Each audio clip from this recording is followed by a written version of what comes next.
So what do you do in order to evaluate a round? So we can already conceptually think about this idea of occupying space. The debaters will hopefully uh, occupy space in your mind by identifying issues to subdivide the field of play and having horizontal debate back and forth on each of those issues.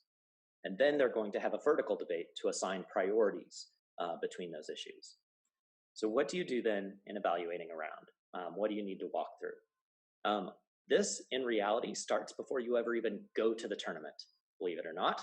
The first thing is you need to attend judge training and understand the logistics. That's Richie's videos that Nick was talking about earlier, so that you understand how a tournament functions, how to fill out or how to create an account and so forth. Also attending training like this one right here. Nick already shared the channel so that you can watch those videos. Another place where you can find it is I have my own personal website called mydebateresource.com. Google My Debate Resource, it should be the first or second hit. If you go to the For Judges tab, I have a number of resources, videos that I've recorded on judging and things like that. I have sample ballots on there and so forth. You can take a look at those to help you think more about what you should be doing as a judge. And then last is identify your judging paradigm, your philosophy as a judge. Richie, again, in one of his videos talks about that, and he shows you how on Tab Room to fill out your judging paradigm, which is just philosophy, your perspectives on debate. It is incredibly important for both you and the debaters to take some time to fill that out. It's helpful for you because it's your opportunity to ensure that the students adapt to you, that they are speaking to you rather than to me, because you and I would evaluate rounds very differently. We would think about rounds differently. We would like different things. We would dislike different things. So spend some time helping to ensure that the debaters are adapting to you. It's helpful to the debaters because if they know what your preferences are, the things that you like, then they can take time to adapt to you. Also, if they don't adapt to you, it gives you the opportunity in terms of constructive feedback to point out, hey, if you take a look at my judging paradigm, I've said this, and I don't think that you are doing the best job of adapting to that or taking that into consideration. So what types of things might go into a judging paradigm? Again, yours and mine are going to look very differently. I'm going to make some assumptions about most of you that you have not participated in debate before, that you are that you haven't been immersed in this world. So some things that you might want to put into a judging paradigm are things like speak at a conversational pace. I don't know how many of you have spent time judging, but you, in policy debate especially, but even in all formats of debate, debaters sometimes, because we have a limited amount of time to debate, we start speeding up and talking faster and faster and faster. And sometimes debaters lose sight of the fact that not everybody is prepared to listen to people talking incredibly fast. So putting a statement on there of, I enjoy debates and I expect you to speak at a conversational pace is helpful to the students, right? Putting in there a comment, even as blunt as saying, I am a parent judging for the first year or my second year of judging, and so I have only a very basic, limited understanding of debate jargon, or I have no understanding of debate jargon. Please make sure that you're speaking to me. Those are the types of things that you can put into your judging paradigm and that will be helpful to the debaters so that they can adapt to you. Okay, so that's before the tournament, before the debate round that you're about to judge. You should prepare yourself to listen. The first thing that you should do is disconnect from the rest of the world as best as you possibly can. Since we're online, finding a room in the house where you're not going to be interrupted by cats, dogs, children, etc. Like my cat who just walked by. You disconnect so that you are not moving your attention in multiple different locations. And also make sure that you have pen and paper so that you can take notes and have those notes, even if you, well, they're helpful in a number of different ways. One, in terms of referring back and thinking about, okay, what did people say? Did they actually address this issue or whatever? But also just the act of taking notes tends to help us to remember things better and so forth.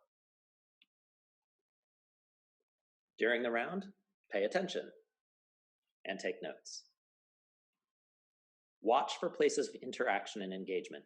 Find those places where the debaters are talking about the same things.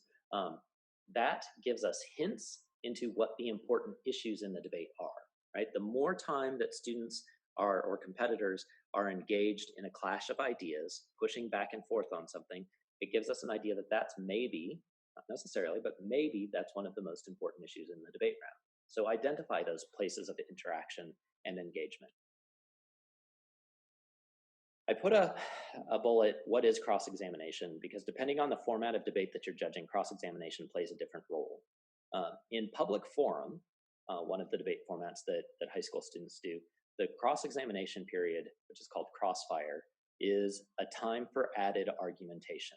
It's a time when debaters are clashing with one another, they're making argumentative stance, or they're presenting argumentative stances and arguing back and forth. If you watch the presidential debates, that's supposed to be what that open discussion period was designed for, even though it devolved into talking over one another. But the idea there is that it is a time for development of ideas and to show that interaction and engagement. But in policy debate and Lincoln-Douglas debate, cross-examination is not really meant to be that time for engagement, for clash, for argumentation. Cross-examination in policy and Lincoln-Douglas was actually designed to be a time for clarification, for the students to seek clarification from their opponents so that they could better understand the perspectives of their opponents. Once they better understand the perspectives of their opponents, then in a speech, they can bring in those answers from cross-examination to say, look, in cross-examination, I asked this is what they told us, what that means to the debate is this, and then they develop an argument there. So they play very different roles for the debaters. In public forum, it's more important for argumentation, for the judge's decision. In policy in Lincoln-Douglas, it's really primarily just about the debaters. I'm not advocating what I'm about to say, but I'm using it to illustrate a point. When I was in college and debating in policy debate, it was not uncommon during cross-examination that the judges would put in earbuds or put on headphones and listen to music while we were in cross-examination, because cross-examination wasn't about deciding the debate round. It was a time for the debaters to seek clarification from one another so that they could have arguments and speeches, or develop arguments and speeches. During the round, you should also be thinking about constructive feedback and writing that down or typing that into the software to give students input. In fact, I was just talking about cross-examination, since it's a time for clarification. That's actually one of the things that I do during cross-examination. While the students are asking questions of one another, I'm keeping half an ear open to hear what their answers are, because that clarification is helpful to me. But I'm also typing out comments to the students. Like, in your last speech, you did this. I think it would have been helpful if you had also done this. You were speaking too fast at times of your speech for me to follow along with what you were saying, or whatever. And then again, no outside influence.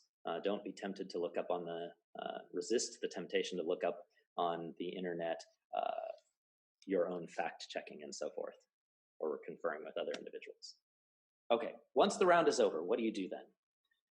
You should take time to think and identify the 2 or 3 most important arguments that were presented in the debate.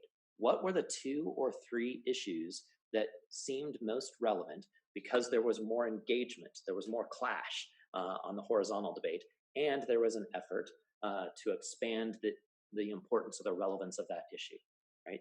So think through those 2 to 3 most important issues and figure out who won each of those issues, and then you decide the winner. And Richie explains how to do that in Tab Room. You actually identify the winning side and the winning team. So you would actually say team code, each team will have a code, team codes whomever representing the affirmative side of the resolution is the winner of the debate. So you pick the winner. Once you've picked the winner, type out a reason for decision. Explain why that team won the debate round. This was the most important issue in the round, this team won that issue, and so forth. A really good rebuttalist, that's the last speech that a person makes. If they're really good at their job, they will essentially write the reason for decision for you. You will hear in the final negative rebuttal or the final affirmative rebuttal an explanation of how you should vote and why, what issues were most important. And so your job should be easy if the debaters are doing their job well. Once you have decided the winner and you've explained the reason for decision, then you're going to rank order the debaters, at least in policy and public forum. You're going to rank order the debaters first, second, third, and fourth. First best debater, second best debater, third best debater, and fourth best debater. There are no ties in those rankings. You need to identify a first, second, third, and fourth. We use that as a tiebreaker when we're determining who goes from preliminary rounds into elimination rounds. Once you've done that, then you assign speaker points. Speaker points are on a 30-point scale, and our functional range around here is 20 to 30 points. That means you very rarely, if ever, want to go below 20 when you're assigning points to the debater. We reserve those less than a 20 for someone who is woefully unprepared for the debate, or they have done something that is unethical in the debate. You can think about this like grades at school, right? The functional range for most grading in school is 60 to 100. Yes, someone can get a 50% or a 25%, but that's relatively rare, right? Functionally, most students are going to end up in that 60 to 100 point range or percentage range. So our functional speaker point range in debate is 20 to 30. And then finally, fill out some additional constructive feedback for the students in that ballot, giving them more comments. One thing you can do as a judge, the round is over, just stop, close your eyes, and think, what were the most important issues in this debate? What were the most significant issues? Once you can identify what those significant issues are, then you can ask yourself, why were those the most significant issues? What made public health the most important issue in the debate? And your answer to that question then will lead you to the question of who won that issue. And once you've done that, you have a reason for decision. This was the most significant issue. It was the most significant issue because of this, as proven by this team. That's your reason for decision. It's pretty simple and straightforward. If you take that time and just kind of think through those questions, that will usually help you to identify the winner and why. This is a paper ballot, so it's not quite what you'll be doing online, but all of the elements are the same. A ballot looks more or less like this. You have two teams with their codes, their names, and so at the end of the round, I would think, okay, what were the most significant issues? Who won them? That led me to vote for the negative team, Glenn Allen Petty, or for P-E-T-Y. So that's the first step on my ballot. The first decision I have to make is who won the debate. Then I explain my reason for decision. While the affirmative demonstrated a need to implement the proposal to solve the problem, the negative team diminished or mitigated the affirmative's plan's ability to solve that problem. And they also showed that the impacts of a disadvantage outweighed the benefits of the proposal. It's a pretty simple and straightforward reason for decision. But that's the second thing you do on the ballot. Then you rank order the debaters. First, Mary Tyone was the top speaker. John Smith was second. Catherine Peters was third. And Jane Smith was fourth. Again, there can be no ties. First, second, third, and fourth. Now, the next step is identifying speaker points. That's that 20 to 30 point scale. You can see that Mary Tyone was near perfect. She made very few mistakes, so I gave her 29.5 points. John Smith and Catherine Peters were very close together, although John Smith was the second best debater and Catherine was the third best. They both got a 28, and Jane Smith got a 27. An important thing to think about here, these points need to match up or align with the rankings. My best speaker cannot get a 25 and my second best speaker get a 28. That would not make sense, right?